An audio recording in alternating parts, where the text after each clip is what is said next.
Magandang araw mga ka-channel. Ang tutorial natin ngayon ay kung paano mag-create ng account sa Philhealth online.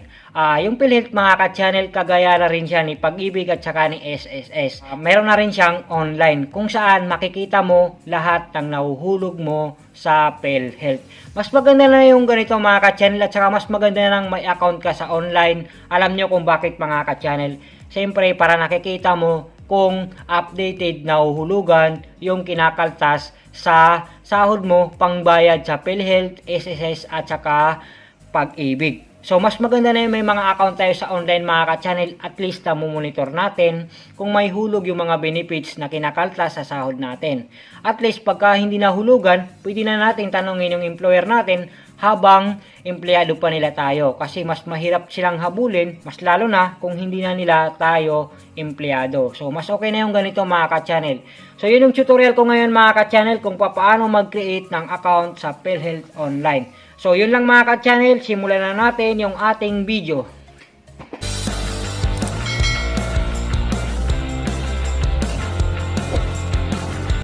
So ito mga ka-channel, nandito na tayo sa ating computer. So ang unang gagawin natin, isi-search lang natin Philhealth online.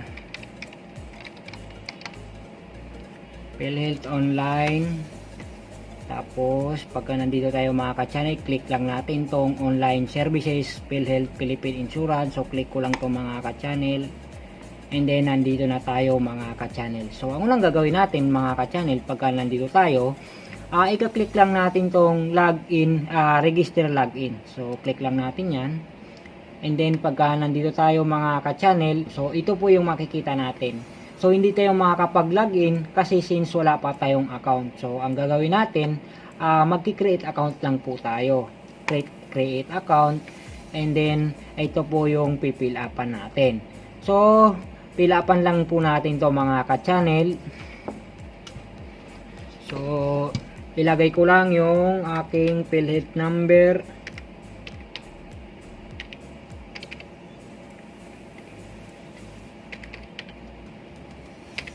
Tapos lagay ko yung apelyido ko, pangalan daw.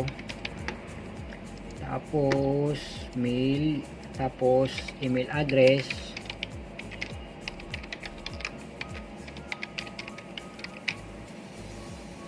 Tapos mobile number 0927. Tapos pagka nandiyan na tayo mga ka-channel, pansinin nyo tong may nakalagay dito na password must be meet the following requirements. So ito po yung mga requirements. Kailangan umabot siya ng 8 character at saka kailangan hindi siya lalampas ng 32 character. So kailangan meron siyang number na 0 to 10. So kailangan may number yung password nyo. So kailangan mayroong malaking letter, mayroong maliit na letter. So kailangan mayroon din siyang maliit na letter at saka malaking letter. So kailangan din mayroon siyang ganito. Itong mga arteries na to, kailangan mayroon siyang ganyan. Special character ata yung tawag diyan. So lagyan ko lang mga ka-channel.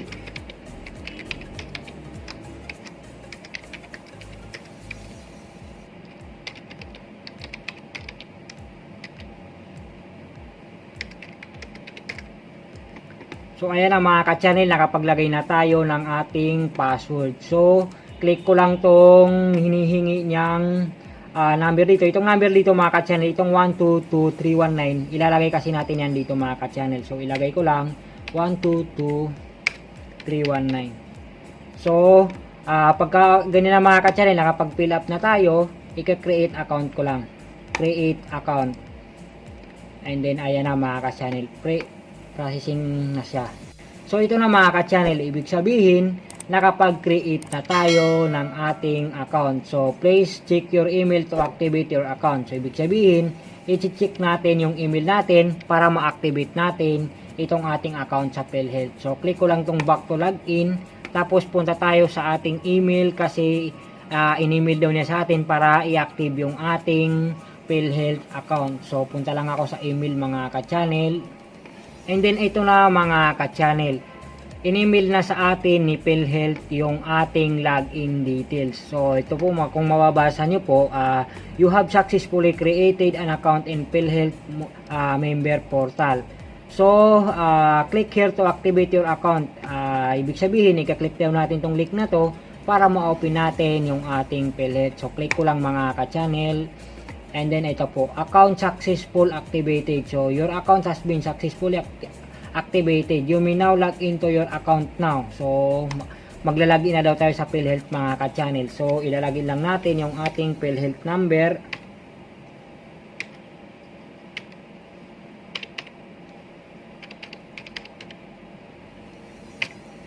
So, yung password natin.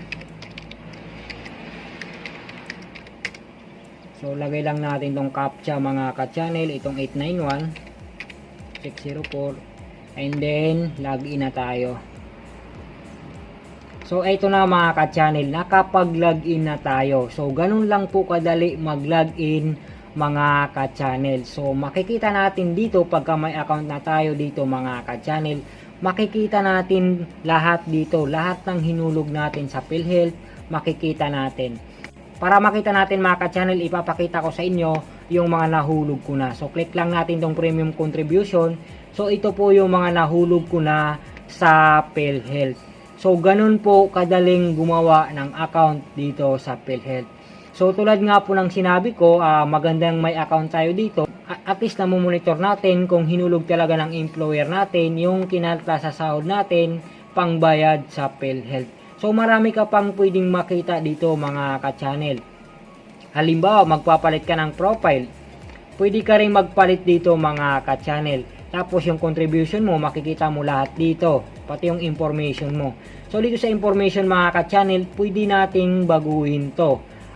Pagka binago natin to, mag-reflect po to sa ating PhilHealth na identification sa PhilHealth. So hanggang dito na lang yung video natin ngayon mga ka-channel. Sana may natutunan ka. Maraming salamat po.